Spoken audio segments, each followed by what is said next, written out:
Damos la bienvenida al abogado Virgilio Saquicela.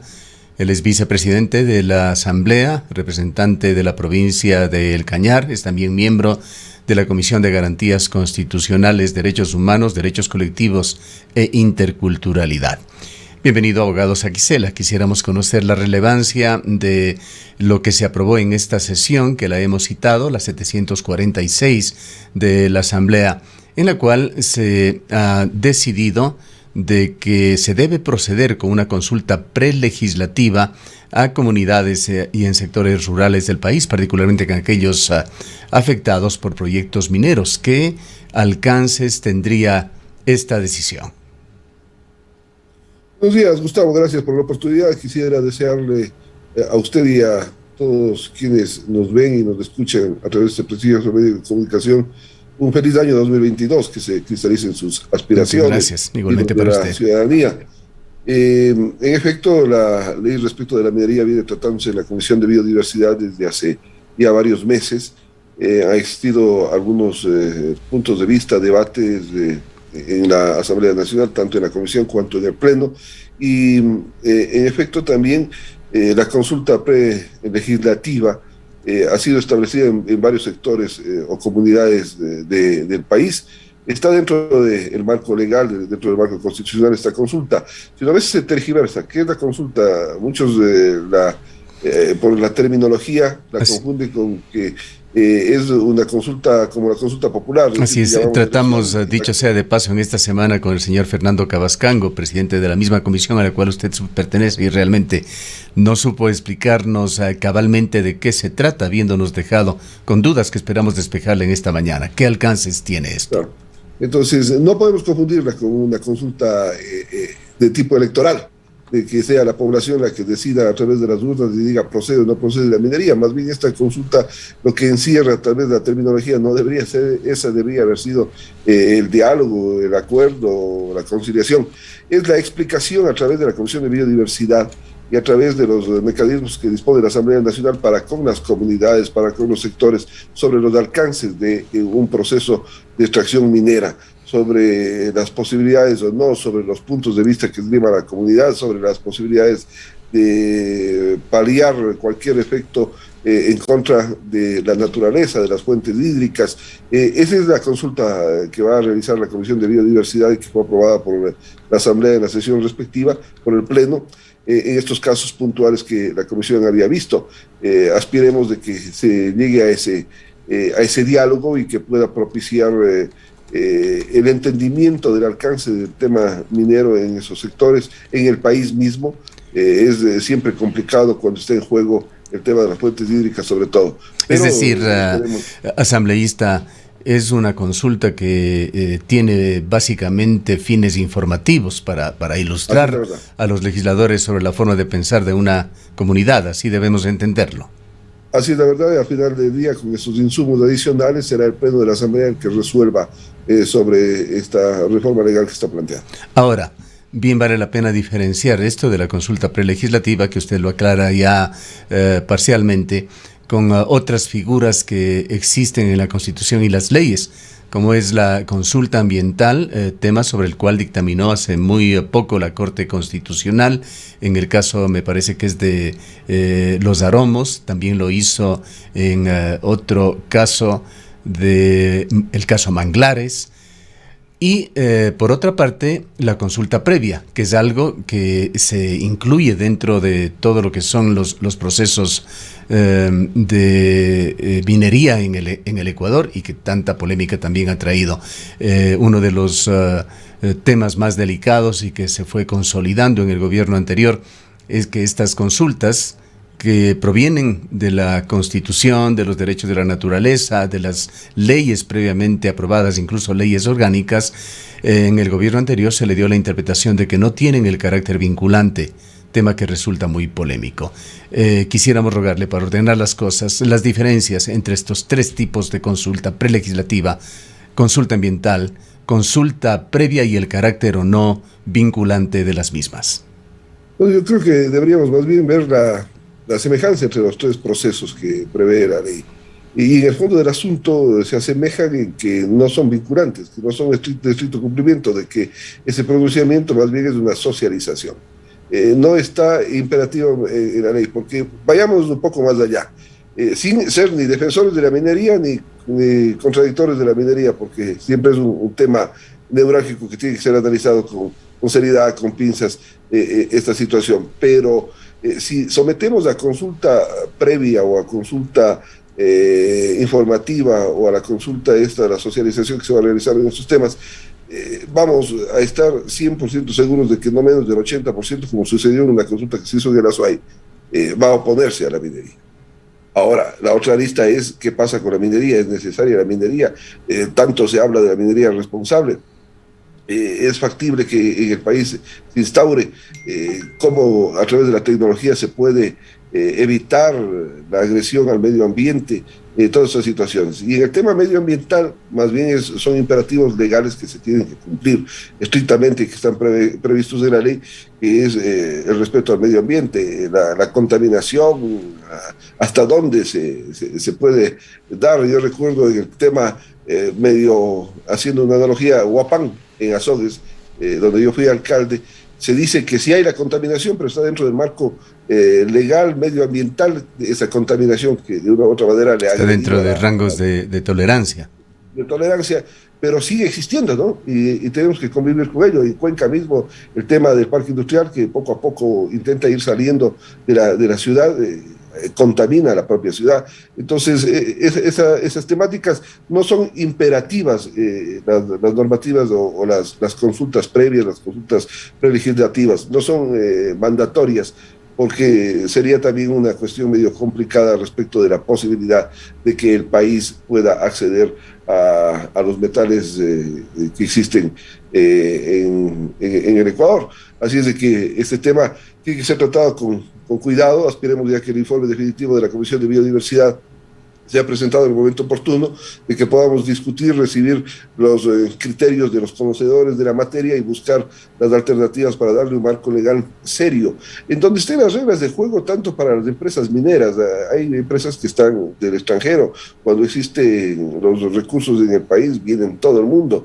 Hay criterios de algunos conocedores, dicen en la materia, de que estas empresas en algunos sectores del país están explotando y llevan en peso, porque no pueden hacerlo aquí en el país, la extracción o sacar el metal puro, el oro, por decir, de una tonelada de tierra que se extrae, lo llevan fuera del país, y de ahí no sé si se pueda dar el control por parte del Estado para ver cuánto mismo le corresponde al Estado de esas regalías. Hay certezas de que está prácticamente sin control saliendo material del país. Hay el tema de las tierras raras, de incluso metales que están en una cantidad menor, pero que tienen una alta cotización a nivel mundial, que no se está controlando adecuadamente en el país. Las cifras de la minería son realmente preocupantes. Muchos lo ven como un espejismo. Se habla de millones, de miles de millones de inversión, pero de muy poco dinero que hay en el país. Me parece que el gobierno tiene una figura que bordea entre 1.600 a 2.000 millones de dólares la inversión minera. Y en las arcas fiscales, por ejemplo, hasta donde conocemos y hemos podido seguir, los registros no dan ingresos más allá de unos 40 millones de dólares para el fisco. Pero en todo caso, no quisiéramos enredarnos en esos debates. Sigamos con el tema de las consulta ambiental, consulta previa, consulta prelegislativa. Son entonces temas puramente informativos para generar criterios, pero no tienen ningún peso de carácter legal en su criterio. En conclusión, para mí es así, no hay otra alternativa. Y vuelvo a insistir, sin ser partidario de uno u otro sector, sin tomar partido en el tema, le veo complicado que se pueda establecer una consulta de esa naturaleza cuando nuestro país, cuando nuestras comunidades, cuando nosotros mismos, es decir, si nos preguntan en una consulta popular, ¿está usted de acuerdo con la minería o las fuentes hídricas? Vamos a decir las fuentes hídricas. ¿Qué opina usted entonces de la consulta de Cuenca? Esta no estuvo dentro del marco de consulta ambiental, consulta previa. Fue una consulta popular que se hizo el año pasado, que Cuenca decidió de una manera muy clara que ha tenido además una deriva que culminó hace muy pocos días, apenas 2 semanas, cuando el Ministerio del Ambiente delimitó ya las coordenadas que señalan las zonas que no pueden ser tocadas, pues son consideradas como zonas de recarga hídrica de nuestros ríos. ¿Qué efectos legales traería esto?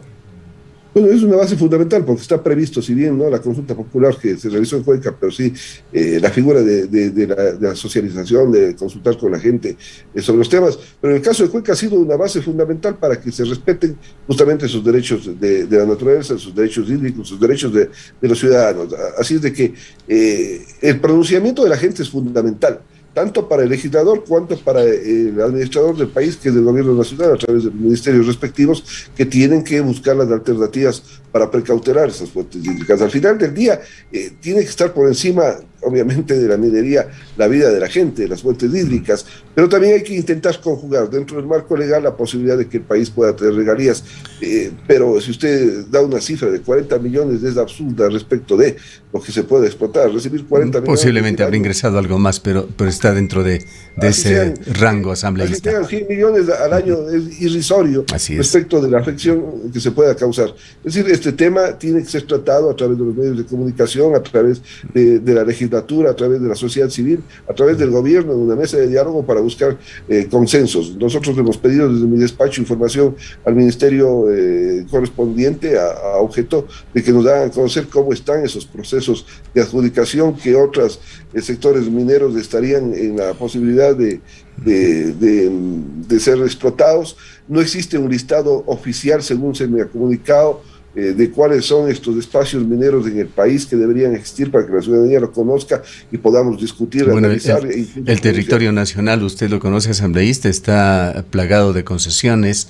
El 1 de enero se abrió el catastro minero con además una orden del presidente de la República de catalizar los procesos para que las concesiones se las tramite con agilidad por parte de todos los organismos del Estado. Y para graficar un poco esto, vayamos al caso de los aromos de la Corte Constitucional, la decisión que tomó para que se paralice un proyecto minero en este bosque que incluye también el río Magdalena. Allí se encendió, digamos, de alguna manera una alarma en el sector minero. Y en sus portales lo hemos visto de una manera, diríamos, hasta un poco cándida, ingenua. El sector minero deplora de que esta decisión de la Corte Constitucional ponga en riesgo 500 proyectos mineros que se encuentran en bosques protectores en el Ecuador. Esto lo dice en la página web de la minería. Esto nos da una medida de los enormes riesgos para el medio ambiente, la naturaleza, los pobladores de Ecuador que se están dando con la minería. Sí, es un problema solamente álgido, no solo del Aromo, sino de todo lo que ha sucedido y está sucediendo en el país. Saruma es un problema latente, es una crisis social. Saruma, con tanta explotación, debería ser una ciudad progresista totalmente, donde debería haber mayor justicia social, y lastimosamente sigue existiendo pobreza y explotación. La explotación que ha existido en el área minera debe ser analizada a profundidad. La gente ha sido explotada y muy pocos se han beneficiado de esa riqueza que tiene el Ecuador. Los pronunciamientos de la Corte Constitucional son un tanto complicados dentro del marco legal. Yo creo que habrá que hacer un análisis también profundo respecto de estos pronunciamientos, cuando la Corte en estos temas toma decisiones. Y hasta cierto punto la Corte está por encima de absolutamente todo el sistema democrático del país, por encima del presidente de la República. Es última palabra en temas constitucionales. Pero bueno, es sobre temas constitucionales. En cambio, la Corte Nacional de Justicia es sobre los temas de legalidad. Ojalá un rato podamos discutir sobre el tema ya jurídico en cuanto a los pronunciamientos de la Corte Constitucional en este aspecto y en otros aspectos que tienen que ver con la vida cotidiana de los ecuatorianos. Bien, vayamos a un tema más cotidiano, asambleísta. ¿Qué está pasando en la Asamblea con este nuevo embate de la pandemia? Habíamos conocido que se han dado muchos casos de contagio y que esto obligará a un trabajo más telemático. ¿Cómo están las cosas? Bueno, esta semana que está terminando, en efecto, hemos trabajado a través del sistema de teletrabajo. Las sesiones tanto de la Comisión, del Consejo de Administración de la Legislatura y del Pleno han sido de esa manera. El día de mañana, domingo, tendremos una sesión a las 16 horas del Consejo de Administración de la Legislatura para hacer un análisis de lo que ha sucedido respecto de los contagios de funcionarios de la Asamblea Nacional. Se ha reportado que han habido más de 200 contagiados. Con esos datos se tomará una decisión el día de mañana en la tarde si es que volvemos a la presencialidad esta semana o se mantiene el teletrabajo la semana venidera. Obviamente que hay que precautelar la integridad y la vida de la gente, de las personas que laboran en la Asamblea Nacional, no solo de los asambleístas, sino de todos los empleados y trabajadores. Aspiremos de que esto vaya medio controlándose en el país y podamos volver un poco nuevamente a la normalidad. El inicio de año ha sido complicado en este sentido, sin embargo hemos estado cumpliendo a medida de las posibilidades de trabajo telemático, pero obviamente diferencia del trabajo presencial, que es donde es mucho más viable progresar en la tramitación de nuestras obligaciones. Bien, ojalá las cosas no se compliquen. Volviendo a temas de la legislatura, de los trámites asambleísta, otra de las leyes que se encuentran en proceso en la Asamblea Nacional es la de la ley amazónica. Quisiéramos conocer qué alcances tiene esta ley. Esta también tiene que ver con otra iniciativa del gobierno, que es la de duplicar la producción petrolera. Entendemos que existen estudios que implican también a la vecina provincia de Morona Santiago, que no ha sido hasta el momento tan afectada como las provincias del nororiente. ¿Qué implica esta ley amazónica? Que, dicho sea de paso, se ha pedido por parte de la Comisión un mayor plazo para listar el informe que llevaría ya esta ley a ser debatida en el Pleno. Bueno, hay distintas leyes en el país, de los distintos sectores. Por citar la 047 en el auto del país, que estamos haciendo la reforma, dicho sea de paso, en beneficio de los municipios y las juntas parroquiales para darles algo más de recursos. Igual la ley amazónica va en ese direccionamiento. Ya existe una normativa respecto a la Amazonía ecuatoriana de que las regalías petroleras y esos tantos por cientos vayan en beneficio también de los gobiernos seccionales de la Amazonía. Existen disposiciones como las que los espacios de trabajo que existen respecto de la relación con el petróleo en la Amazonía sean para los amazónicos. Obviamente que eso no está dentro del marco constitucional porque cualquier ciudadano puede ser contratado, no podemos restringir los derechos de los ecuatorianos, pero puede buscarse alternativas de privilegiar la mano de obra de los sectores donde se establece la industria petrolera. Esos temas son los de fondo que busca la ley amazónica. El tema del gobierno respecto de la producción petrolera, de duplicarla, está entiendo que por disposición del señor presidente de la República, en la posibilidad de hacerlo. Hasta donde yo conozco y no conozco mayormente, por eso no puedo hablar con propiedad, no creo que ha avanzado mayor cosa el tema de poder subir la producción petrolera, no se diga duplicarla, que obviamente provocaría mayores ingresos económicos al país, que son siempre necesarios para solucionar los temas que están pendientes. Pero aspiremos de que se tomen las medidas correspondientes y progrese esta idea que de cierto modo es positiva, pero también en el balance al final del día, siendo el oro negro un producto natural que puede, que se extingue, que desaparece, que se termina, también si se aumenta la producción algún rato o la vida útil del petróleo respecto del país será menor. Culminemos, asambleísta, con la ley que usted ha mencionado, la ley 47, que ha estado siendo promovida, sus reformas a través de su acción y de otros legisladores de la provincia de La Suay, entre ellos Juan Cristóbal Lloret. Entendemos que se trata de esta ley que fue creada en el año 89 o 90 y que establece una asignación del 5% de la facturación por la venta de energía a las empresas eléctricas del Ecuador, que debía ser repartida entre municipios, GATS, como les llamamos ahora. Esta parte de la ley, este efecto se cortó, se terminó con la desaparición de el CREA y fue suprimida por el gobierno de entonces de Rafael Correa en el año 2009. ¿Qué es lo que se espera hacer con la modificación y con la reactivación de esta ley? Bueno, la ley subsiste mi estimado Gustavo, no ha Sí, desaparecido. pero sus efectos desaparecieron en el 2009. A ver, Desde allí ya no se ha no, tenido esta no, lo que asignación. sucede es de que el 5% de las regalías del tema eléctrico que iban hacia los municipios, el 60% de ese 5% a los municipios de Soy, Cañar y Morón de Santiago en igualdad de condiciones. Sea el municipio de San Fernando, el de Suscal, el de Cuenca o el de Azogues, reciben igual valor. Y el 40% iba al ex CREA, que desapareció y pasó las funciones a las EMPLADES. Lo que pasa es que el CREA era un organismo de ejecución y las EMPLADES era es un organismo de estudio, es un organismo de planificación. Entonces, ese 40% es el que no ha estado siendo entregado. El que se no, entregaba al CREA, exclusivamente. Ese 40% queremos ahora que se entregue un 15% de ese 40% más a los municipios y un 25% a las juntas parroquiales. Para que las juntas parroquiales reciban también unos 20, 30 mil dólares anuales que usted conoce. Hay juntas parroquiales que tienen presupuestos de 80 mil al año. Si usted le da unos 20 mil o unos 30 mil dólares adicionales como Estado, va a poder cumplir algunas alternativas.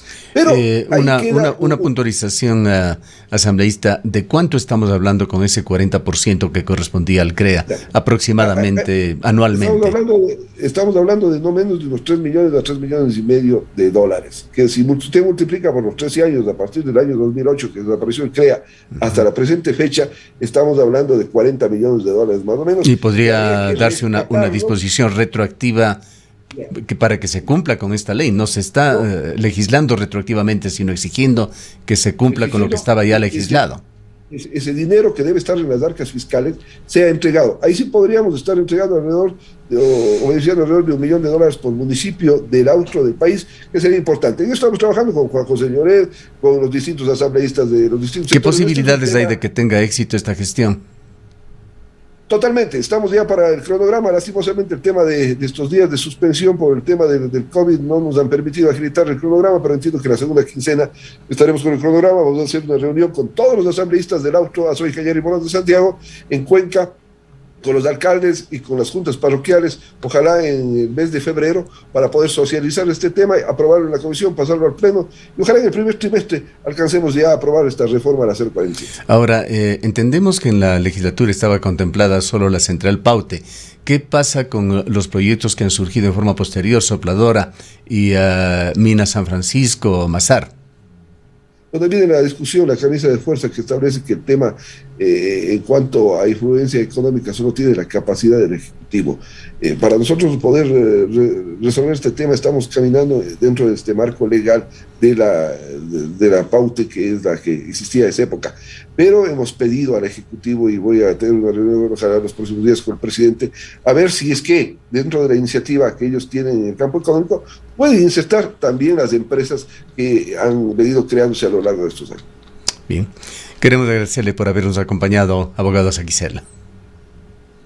Gracias, Gustavo, un abrazo. El abogado Virgilio Saquicela es el vicepresidente de la Asamblea, representante por Cañar, integrante de la Comisión de Garantías Constitucionales de la Asamblea Nacional.